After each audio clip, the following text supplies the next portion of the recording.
अस्सलाम वालेकुम वरहमतुल्लाहि वबरकातुहू। मैं हूँ शमीम सिद्दीकी और आप देख रहे हैं मेरा चैनल। और इस वक्त हम जॉर्डन के शहर अम्मान के डाउनटाउन में मौजूद हैं। रात का टाइम है, दिन की तो वीडियो काफ़ी आपने देख ली होगी। मैंने सोचा एक रात की रौनक भी आपको दिखा दी जाए कि अम्मान में रात की रौनक क्या होती है। इस वक्त जॉर्डन का अम्मान में ये जो है वो डाउनटाउन की रौनक आप देखें, मार्केट एरिया है। ट्रैफिक जो है बिल्कुल अपने मुल्कों की तरह से फंसा हुआ चल रहा है और लोग भी फुटपाथों पे चल भी रहे हैं, शॉपिंग भी कर रहे हैं।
चीज़ें बहुत सस्ती थी।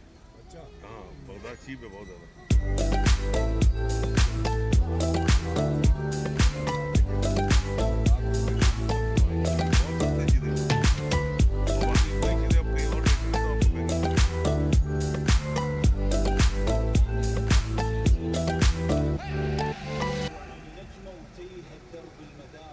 फोन ही ना लेके भाग गया मेरा ऐसे।